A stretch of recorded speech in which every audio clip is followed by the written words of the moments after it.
Latinos often face discrimination, a lack of cultural understanding, and sometimes a language barrier in these healthcare settings. So many of us turn to our families and our churches for help, which is good. But they don't always know about depression, anxiety, or addiction. They don't know the dangerous warning signs, or better yet, when to seek professional help.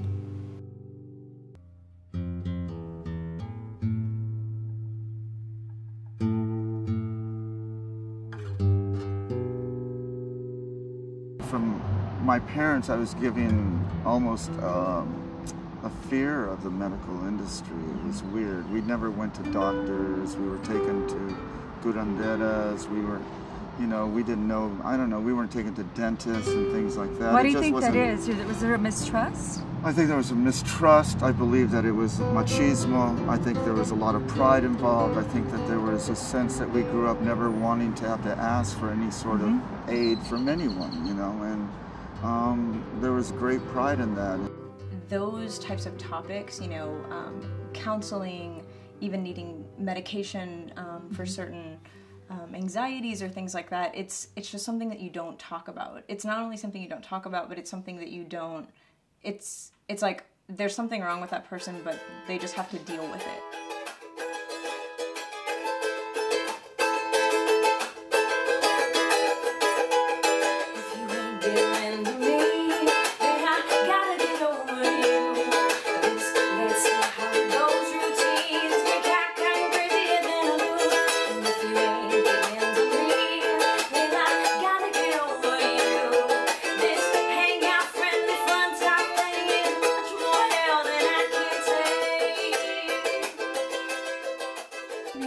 Throughout those travels? Well, one of the things that connects the musicians, artists, is addiction. I know we're not the only ones that suffer from that, but our lifestyle, you know, people love you to death, literally. They bring you gifts of all sorts. It's a different world. Yeah, you know, and it's for someone that's a recovering alcoholic, and I learned from my little brothers that you never recover. It's one day at a time. And in my case, we're on the bus, somebody walks in, Joe, the bottle of tequila, you know, or whatever, and it's tempting, and it's very, very difficult for an addict to stay on the road, to do this kind of work, and not fall back in.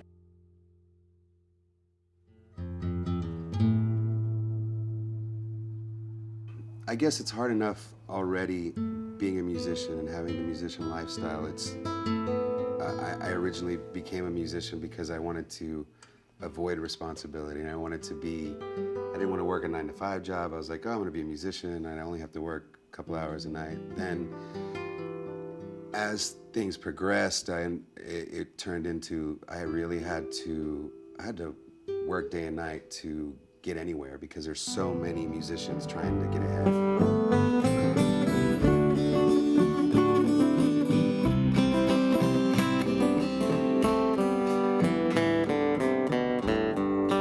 think that we have to understand that, you know, our culture doesn't necessarily define us. We love our culture, we love our race, and we love the traditions, but it doesn't necessarily have to define you. We live in this world in which there's so many opportunities available to us.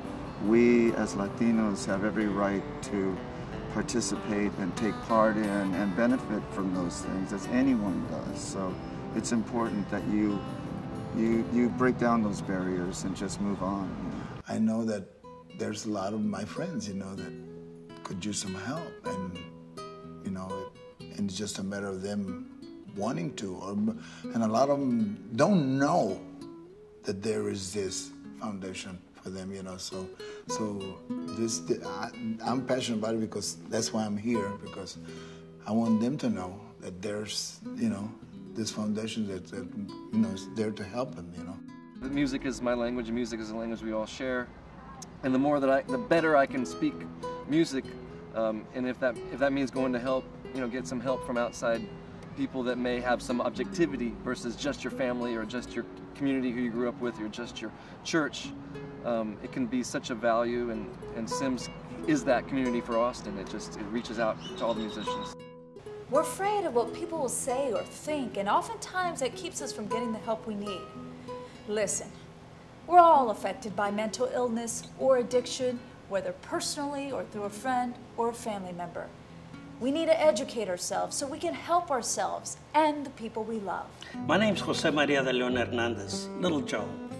Amigos y amigas, if you're suffering from addiction and you need help, do not be afraid to ask for it. No tengan miedo. Look for support from your family and friends. If you're suffering from mental illness, same thing.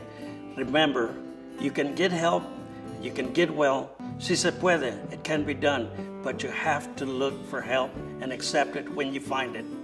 Being a Latino and being a musician, that's like being blessed twice. You know, we get the best of both worlds, and so the more help that we can get to get our ducks in a row, the more we can speak the language of music more proficiently and communicate more truth to everybody. My advice to my fellow musicians: reach out to a friend, reach out to a confidant, reach out to a Sims advisor. They have a confidential line. You'll be in good hands. If I had one word of advice, it would be to seek help if you need it, that it'll make you stronger, it'll make you healthier, and in the end, it's the best thing not only for you but you and your family. Hi, I'm Carlos Sosa. I found help through Sims. I used their services for 5 years. Please, they're there for you. If you have any addiction issues or any depression issues, they've been there for me and they'll be there for you. Thank you. Memorias de Argentina inundan mis fantasías, la patria tan extrañada que traiga mi su mañana.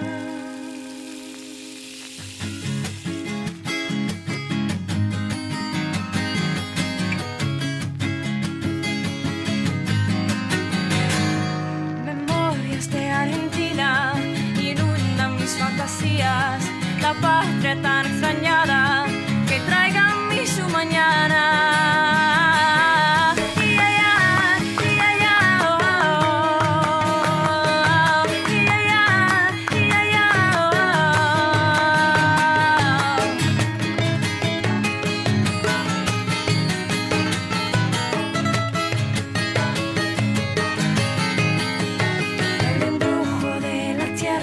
Manifestada en la chacarera.